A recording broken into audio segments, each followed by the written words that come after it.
There is a great deal of confusion in the Western world as practitioners begin to take up Buddhism, primarily because they do not realize that Buddhism is actually one of the oldest forms of psychology, next to Egyptian Hermeticism and, of course, Hinduism. So it occupies a very unique space as spiritual, the most spiritual of all psychologies and the most psychological of all of them, largely because it lacks a theistic center. So when Western intellectuals and scholars and artists first began to discover Buddhism, they were quite astonished by the elaborate information and incredible detail that it provides regarding the inner workings of the human mind. It stands apart from other religious teachings to some extent because, while other religions understand human corruption and greed and hostility, Buddhism tends to view these as dysfunctions to be risen above through the help of an exterior, or rather, not Buddhism, but some of the other traditions and religions believe, at least not traditionally, but in the norm, culturally, and as things progressed, there was a change that the primary or major functioning is that, or the basis is that these are dysfunctions that are risen above through the help of an external agency. So in Christianity, for example, the premise became that you cannot solve these problems alone.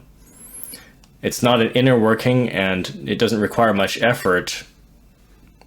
You need the faith in Jesus. That's the reliance, that's the requisite.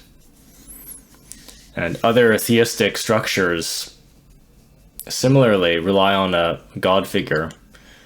But Buddhism is unique in insisting that no external agency will do the work for you.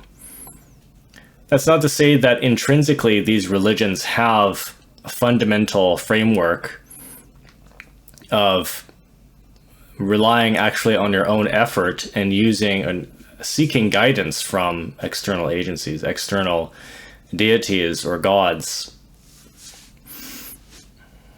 or figures like Jesus. But that's what some of these became over time, over hundreds of years, since the beginning of the Common Era, way back after 0 AD, in biblical times. So this realization forces the practitioner to turn inward. The Buddha himself began his journey by inclining toward teachings who had cultivated the higher aspects of the mind. So while early Greek philosophers also sought insights independent of external salvation, their work was not as advanced as the Buddhist system. Modern Western psychology is fairly recent, very recent compared to ancient biblical times. And there's an enormous industry that emerged to fill a role that previously was held by philosophers. So the first department of psychology in the United States was established at Harvard in the late 1800s. And because there were no psychologists at the time, they had to borrow William James, a great thinker in American philosophy, to start the department. James is now possibly even more famous as a psychologist than a philosopher, particularly for his 2-volume set, The Principles of Psychology. James had been wrestling with the exact same central issues found in Buddhism, especially the nature of the self. So most global cultures and religions assume an immortal stable and unchangeable self that persists beyond death. This is often a folk idea that suggests if the body collapses, then there's something solid and indestructible that must remain. To some extent, Buddhism denies this. Something does remain, but it's subtle. It doesn't lean purely into materialistic or annihilationist views. Because if we look at it as, yes, maybe a soul remaining after death, it's subtle, it's not tangible, but it is eternally in heaven or hell, or eternally ceases to exist, right? And annihilationist point of view or belief, suggesting that everything finishes.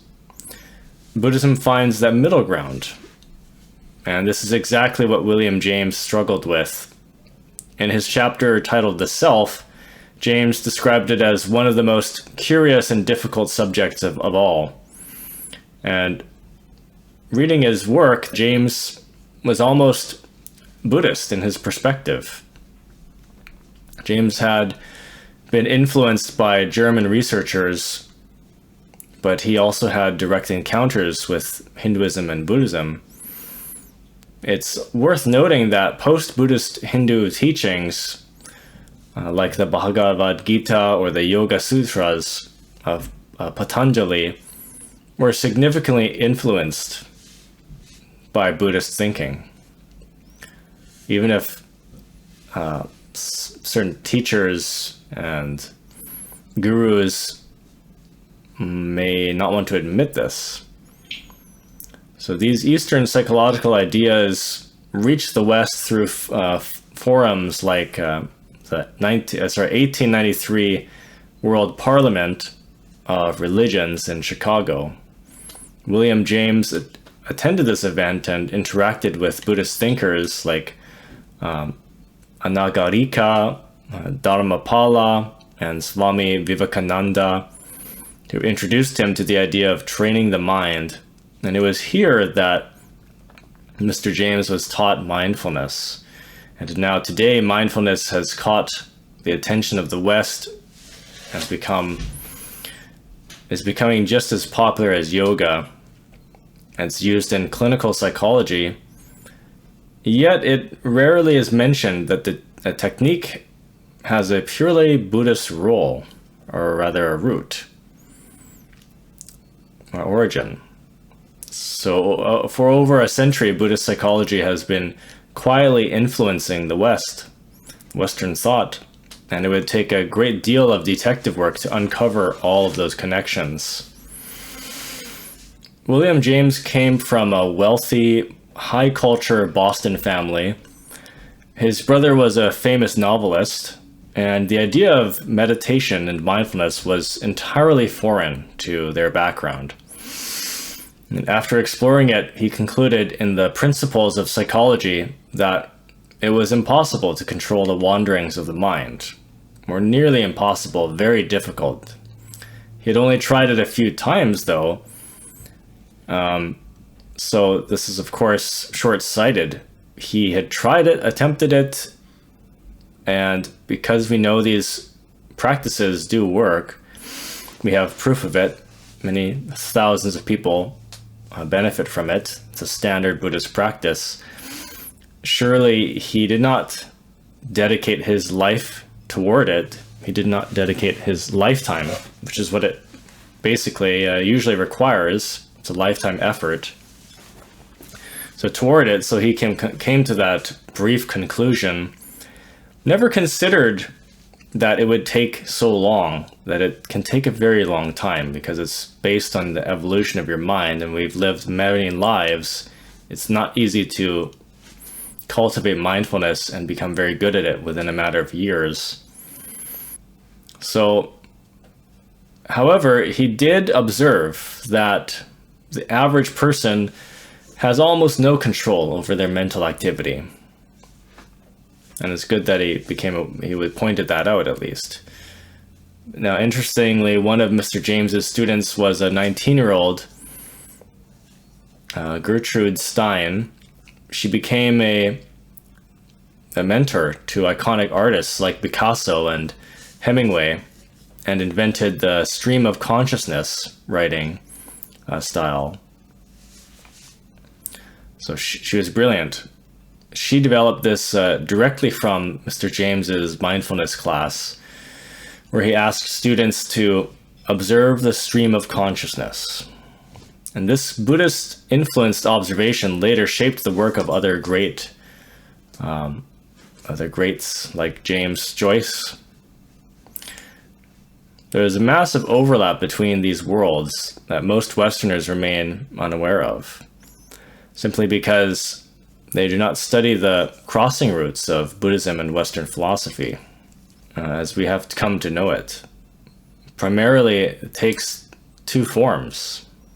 At least in Western psychology, it takes two forms, the psychoanalytic and the psychotherapeutic. Both of these branches are deeply rooted in real pathology. Sigmund Freud and his contemporaries built their systems because people were arriving at their offices with extreme levels of suffering so intense that it fundamentally impeded their ability to function in daily life. And because of this, Western psychology is grounded in the study and treatment of severe dysfunctions. But Buddhism, however, is not grounded in the same way. And while it can be definitely helpful with pathology, it begins with the perspective or the fundamental understanding that all existence, even for those who are highly functional and well-adjusted, is to one degree or another pathological and conditioned. Buddhism suggests that even a normal life, psychic pain is inevitable and a certainty. It's simply a matter of time before it manifests, especially in the ordinary life, a life that does not follow the superior laws of the universe, that does not have an upright kind of religion or way of life. So the Buddha was seeking what we might call a supernormal psychology, a superhuman mind. So he provided plenty of normative advice for living a good, moral, and blessed life, found in various suttas, but his ultimate aim was the highest possible goal conceivable for a human being. And humans seem to have an innate drive for this. For at least 50,000 years, we've been crossing oceans and walking vast distances and discovering new lands. And now we're even sending expeditions into space. So we're never satisfied with the status quo. With whatever we get, whatever we achieve, we always want to reach the ends of the earth and beyond. And the Buddha understood this drive and provided ultimate ideas to satisfy it. But compared to this, ordinary Western psychology can seem somewhat conservative and dull, as it often only tries to make people slightly more functional rather than truly integrated and whole, and is transcendent of the human condition. So it was only much later that Western psychology began to explore the idea of, or the nature of happiness. And one of the early figures who bridged this gap was Carl Jung.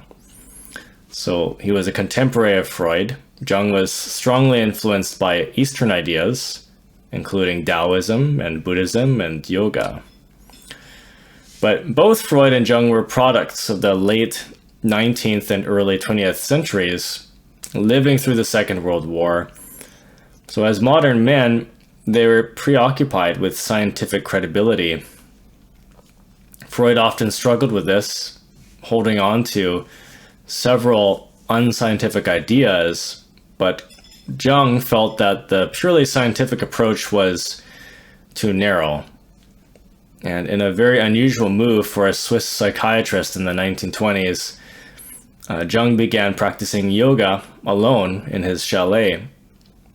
And this was a very strange and overwhelming experience for him, that he actually suffered side effects and approached a mental breakdown.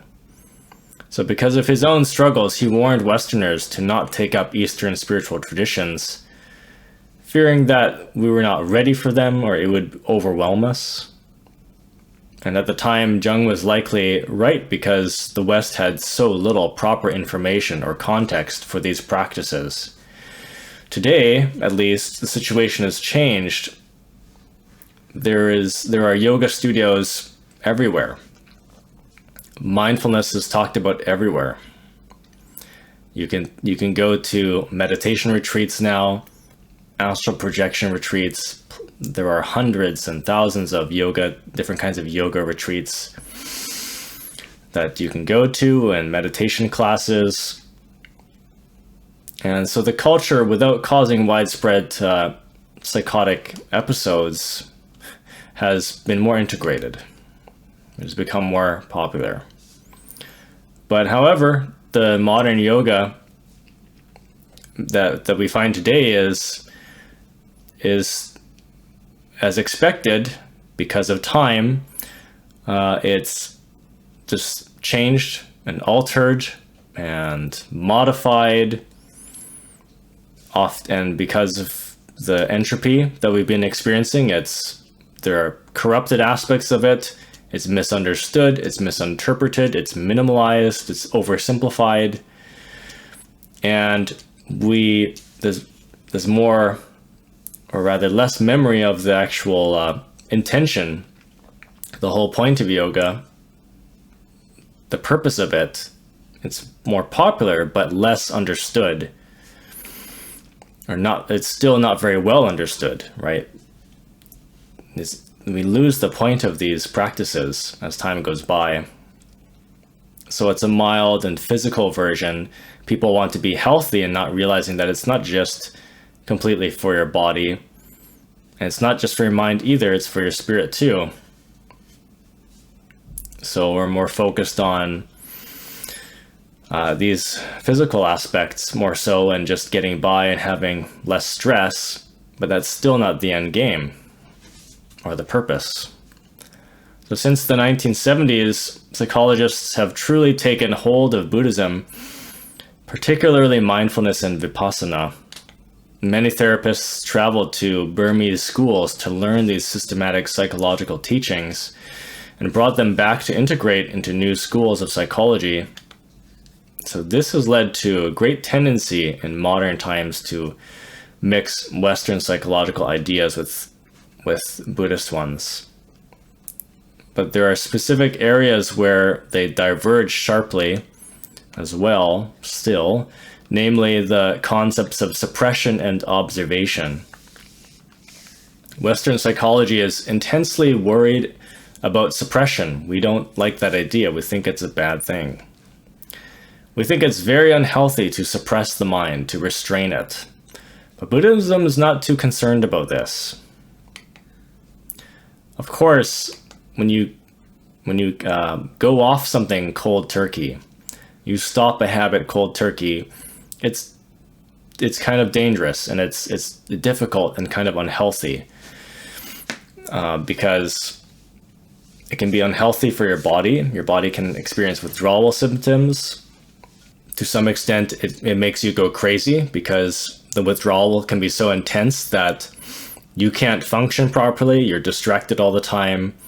All you're thinking about is that habit, whatever it is, and then you relapse, and it's even worse. It could be anger, it could be drugs, anything, substances, and you relapse, and it's 3 times worse than you normally entertain it. But that is the short term, and that is when you're not ready for restraint. these steps must be taken gradually. So Buddhism's not too concerned about restraint. That's a core practice. Aside from meditation, that's a fundamental thing, or an ongoing practice, is restraining the mind. So we have to distinguish from suppression and repression. A term coined by Freud, repression is an unconscious condition where the mind hides things it cannot handle under the surface. And because these thoughts are denied, they spontaneously arise in strange ways, and they cause side effects and dysfunctions and relapses. Western psychology is preoccupied with these ill effects, so concerned about them, but Buddhism sees with more prudence the ultimate outcomes of suppression, which is very beneficial because you're training your mind gradually to be better. So Buddhism views meditation as the primary treatment for repression. Buddhism's radically realistic. The first noble truth states that life is not a fairy tale, and where everyone lives, happily ever after. It tells us that you will die, you must. You will lose everyone you love. You will face immense challenges along the way. Repression often happens because we're told fictional stories that deny reality, which creates trauma when the mind is finally shocked by the truth. Buddhism opens the jar of reality and looks inside, describing exactly what happens to sensitive bodies and minds. But it doesn't leave you there. It teaches you to develop the resistance, so you are not traumatized by the inevitable. And while the 20th century has been called the age of anxiety, Buddhism notes that anxiety comes from the awareness that things are out of control. Western psychology tries to treat this after the fact. So that's why we call it post-traumatic stress disorder. But Buddhism has another aspect of this. We are interested in preventing that altogether. So we have the pre-traumatic stress. That's what we believe in, which means that it seeks to describe every possible way you can be traumatized so you will be prepared for it before it happens. You can start your day like this. Many monks and practitioners do. They meditate on the things that they don't want to arise mentally, because many of these hindrances, we're not really worried about situations, are we? We're worried about mental hindrances and mental reactions. We try our best to prepare for circumstances, and ultimately we're preparing for the way that we normally react to them. We're trying to avoid that before we get on with our day. And if those of us who don't practice the premeditative or premeditations on avoiding traumas, simply practice mindfulness throughout the day on a moment-to-moment basis, because that mindfulness is the hook that catches your attention and awareness so that you can respond to adversity and not react to it and not be traumatized. So Western psychology has largely ignored this ancient experience and tried to reinvent these concepts while dealing with economic pressures. In the West, a psychologist must build a reputation, be scientifically respectable, and earn a living. But Sigmund Freud had to support many children in Vienna, for example, with barely any safety net or social safety net. He needed his wealthy patients to visit him 5 times a week, and that's how he got by, just to survive. Many ideas in Western psychology are tied to money and livelihood and fame, and Buddhism's different. It is ancient. It does not need money. Monks don't have families, so you don't need as much money to support your family. They don't encourage having them. And they don't encourage making it up as you go. So Buddhists don't live, or rather they live the life that they describe from the scripture and what they're trying to explain about it. But there's nothing in Western psychology remotely similar to this. Buddhism remains one of the deepest, most radical psychotherapy ever conceived. It makes Western clinical treatments seem more like remedies for symptoms, even a hobby by comparison. Most people in the West have been exposed to psychological ideas, and these concepts are pretty pervasive wherever you go. You see them in magazines while waiting at the doctor or the dentist, and they're discussed in TV. And in pop culture, we have shows like Dr. Phil and things like that. And in recent years, Western psychology has even integrated Buddhist teachings like mindfulness, but it has become a word adopted by mindfulness in particular, adopted by psychologists and used in schools and hospitals and clinics. We could say that a specific form of Western psychotherapy today is essentially mindfulness practice. Dr. John Kabat-Zinn is a well-known figure in the United States who helped spread this. He was a meditator himself and found that practice of mindfulness very helpful. He began using mindfulness in his therapy, and it eventually spread into many different fields. But we must understand that there are different definitions of this word. The definition used in Buddhist psychology is preceded by the word samma, and the term for mindfulness is sammasati.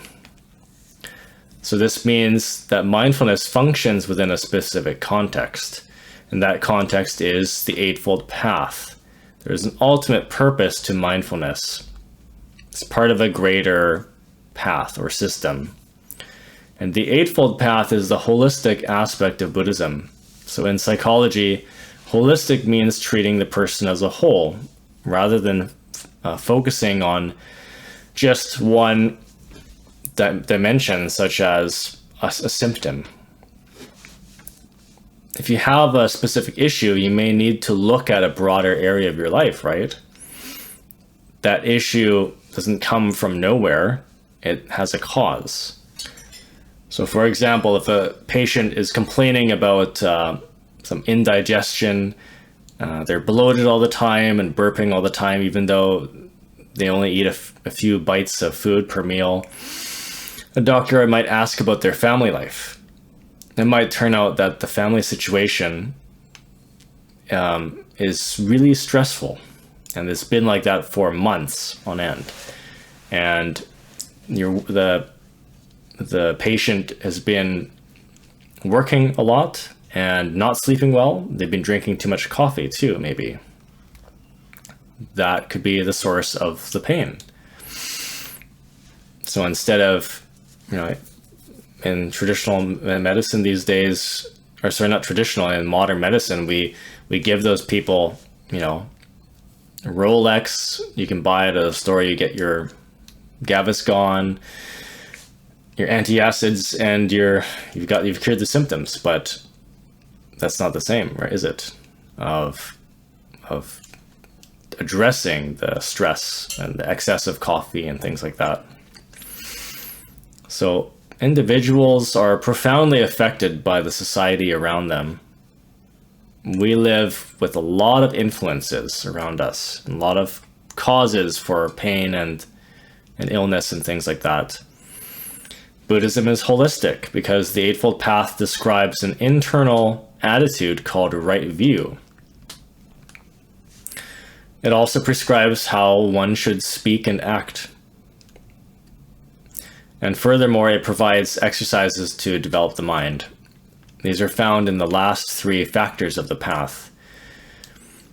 These are samaviyamo, or actually vayamo, or right effort. There's samasati, or right mindfulness, and samasamadhi, or right absorption or concentration. So this is a holistic prescription for every aspect of your life. It's a universal system. The 5th factor of the path is right livelihood. So certain types of work, you can see how this is covering all of the human condition. Your work life, your perception, your body, your energy. Certain types of work are considered damaging to a person's health, right? Physical health, mental health, you name it. And there are many jobs that are acceptable. Buddhism adds that a strong ethical dimension to how you earn a living is important too. It's not entirely foreign to Western thinkers. Sigmund Freud said the 2 most important things for people are work and love. These 2 factors overwhelm our lives, predominate. We spend most of our time at work. We spend typically, generically 8 hours a day, 5 days a week, or with the people we love. And oftentimes we don't have a lot of time for people outside of that. So the people we work with become our friends, and we often meet our partners and spouses through work as well. So psychologists spend much of their time dealing with these relationships that we get ourselves into. And they're so interested in sexual ones and romantic relationships and our family lives. Now, Buddhism includes livelihood as one part of a much larger picture. Ordinary Western psychology often leaves out the development of the higher mind. So this is key. This is called the adhicitta. The Buddha didn't think that being a well-adjusted or kindly person was enough. He believed that there was more. You could become more. You could evolve into higher states. So he believed there were higher possibilities for human beings. These states that may not be possible, that seem impossible for some people. This is a distinctive feature of the Dhamma. Buddhist psychology incorporates a supra-sensible or suprahuman or supraconscious element. It's explicitly stated that ordinary people will not encounter these states without this specific training.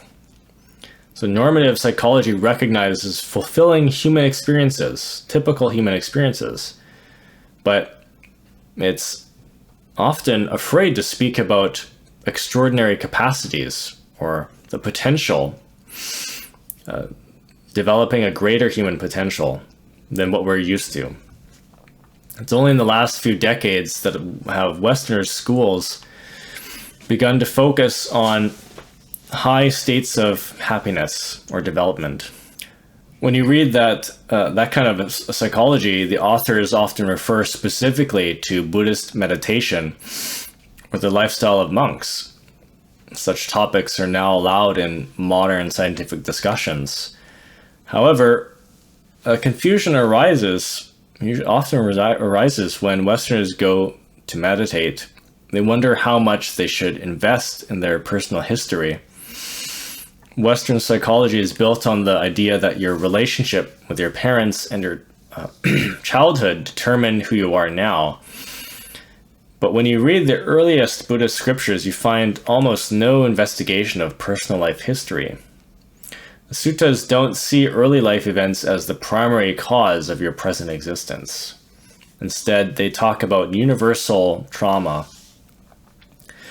So the first noble truth lists the ways that all humans suffer.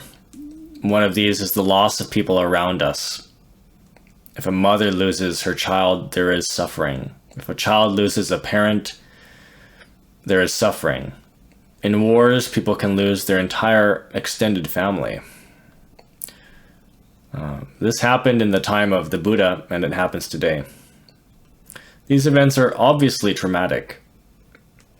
There's an ancient story of a mother who lost both of her children on the same day. One was swept away by a river, and a bird took the other. And at the same time, her parents died, and her house was burned down. So this sounds incredible, but these kind of situations can happen. Very similar ones do. Not as likely, but more common, severe, traumatizing situations occur all the time. We see news accounts of people losing much of their family to a fire, or a flood, or earthquakes. So Western psychology is established around a scientific view to treat these things after the fact. And however, it's not preparative. So we usually can't discuss what happens after death. We can't prepare for it. It might look at near-death experiences, but it stays within the bounds of this life. This is what distinguishes it from Buddhist point of view. However, a fundamental part of the Buddhist view is the possibility that the mind will continue after death. This is a profound psychological concept. If you have a notion of a future determined by your current thoughts and speeches and actions, your life becomes meaningful and coherent. The idea of a meaningful future that persists beyond death, the death of yourself and others, is a concept that activates circuits in your brain. It gets you thinking differently. I'm using the modern word brain here, but you'll not find that specific term in any ancient Buddhist teaching, because the scriptures refer to the mind with great sophistication. They rarely mention the physical brain. The idea that our behaviors and structures are located within the material element, that is a feature of modern psychology and the language of modernity.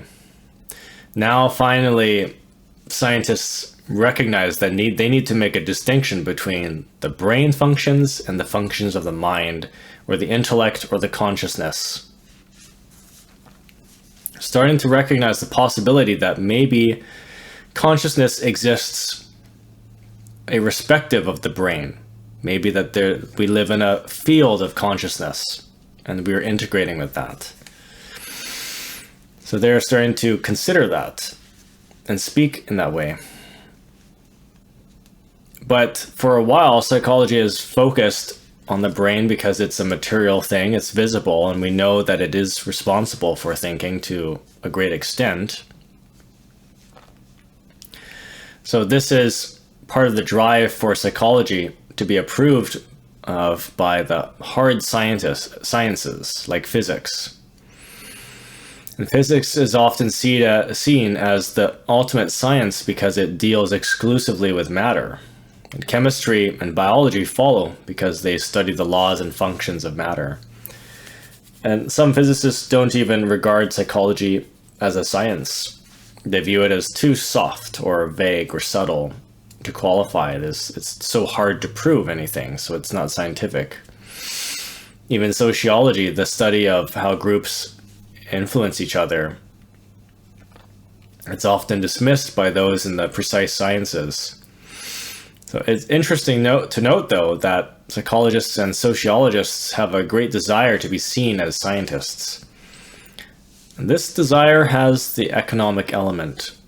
Psychologists must earn a living and pay for expensive educations. They need status or reputation and credibility among their peers in the scientific world.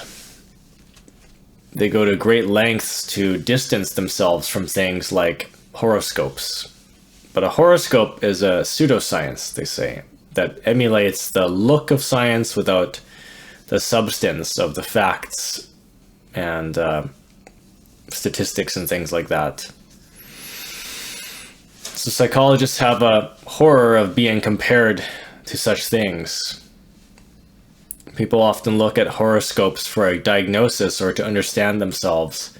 You might read a description of your personality and think that it's amazing how accurate it is. And then you realize that you were reading the wrong month, right? So this highlights the problem of trying to pin down the human identity. But unlike physics, psychology can't be reduced to simple mathematics, yet at least. We don't have the math for that. We don't have the devices for that. Human beings are too complex right now to be approached purely through math. Although the West tries to use statistics and IQs to test and measure the mind. We've only gone so far. So Buddhism has a significant advantage over modern psychology because it is ancient. It has sustained whole cultures for millennia. It's based on profound and systematic studies of the human mind. For 2,500 years, an experiment has been running. It involves taking people and placing them in highly structured communities called sanghas. These people are surrounded only by wise and well-behaved people who abstain from the 5 hindrances and who do not perpetuate the wheel of existence. So these are people who are, for the most part, they try to not be violent or hateful. They try to not be greedy with lots of desire, and they try to not be ignorant. With the Dhamma, they are not ignorant. They try to see with right view, and they abstain from sexual behavior and the 5 hindrances. I just gave you the first 3 fundamentals that perpetuate the wheel, but that's the idea. And to the modern world, this may seem unnatural. However, the results of this long experiment show that humans can flourish in these environments. Not only do they flourish, but they do so, they improve actually. They get better. And so their interior reports of their own states of mind don't align with what is considered normal in Western psychology. Because we've done many experiments on meditation, and when you practice it, what are known as common brainwave states like alpha and beta and theta and delta that we experience when we're awake and drowsy and sleeping, new states are being seen, have been seen. New brainwave states, ultra high frequency states like gamma are being measured when monks meditate. So modern psychologists often don't know what to do with these reports because they are used to studying people who are normal or abnormal or subnormal in that regard. We don't have a lot of frameworks for the supranormal condition. So there's a story of a Western psychiatrist who visited Ajahn Chah's monastery in the late 60s. He asked the monks to fill out forms about their lives, and one question asked if they were satisfied with their sex life. And Ajahn Sumedho answered yes. And the psychiatrist was astonished and asked how he could be satisfied when he didn't have a sex life. And the monk replied that not having one was exactly the reason why he was satisfied.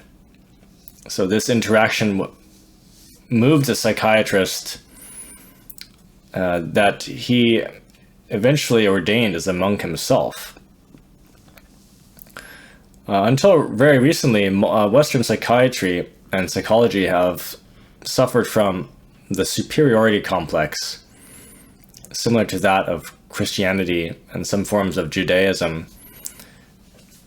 Western civilizations often assumed that its wealth and power was the proof of its superiority. Christianity and Islam are missionary religions. They have a determined effort to convert the world to their point of view. Western psychologists often believe their scientific tools are superior to the primitive ideas found in other cultures. So I can see this clearly because I essentially left the West behind personally. I was born, raised, and educated in these best ideas of Western culture. I was immersed in the philosophy and the science and the music, and I know its religion, the Western religion. I've read the Bible, Old Testament, New Testament, some of the Torah, but I find the newer common denominations of Christianity and Judaism, not the ancient forms that sustained for the first few hundred years in the Common Era. I find the new denominations to be completely different than how they were being practiced originally. They're not practiced the same way, and I find them to be very lacking. And I've spent now 8 years practicing as a Gnostic, a few years as a Buddhist, some years of study in Kabbalah, and I've compared the two worlds, both internally and from the outside. Obviously, the Christians today don't practice Christianity like they used to. If you know a thing or two about Gnosticism, the Gnostics and the Kabbalists were completely different, right? It was in fact essentially the same as Buddhism. These were like Hermetic religions. They came from Egypt. So I can see that unconscious assumptions and the technical suspicion that Westerners often hold toward Buddhist psychology. And this is changing as more psychologists and anthropologists come to practice in a serious way. They find that it assists them a lot in their own work. However, we're still emerging from a time when the two backgrounds were very different. When you practice, you must reflect on the assumptions you've picked up from your upbringing and the popular psychology of your culture. You have to sort out what you are bringing into your practice. You might discover that you're assuming that these two systems are identical when they actually have many different versions. And today, at least, different visions as well. So in summary, Buddhism is a practical psychology that demonstrates exceptional results. These are not just normative results for the mundane life or for the ordinary person, like recovering from a mental illness. They are extraordinary. Developing higher states of consciousness, loving kindness, resilience, and compassion. So while some people in the West remain skeptical, modern neuroscientists who study this without prejudice sincerely are seeing remarkable differences in emotional capacities of people. It's difficult to measure feelings with a machine, but we have a long history of observation now. In monastic communities, people are observed over 60 or 70 years. Just one person, for example, or one group. Each person is observed for almost the entire life. Their speech and behavior are known to everyone. And there's nothing equivalent to this level of observation in Western psychology.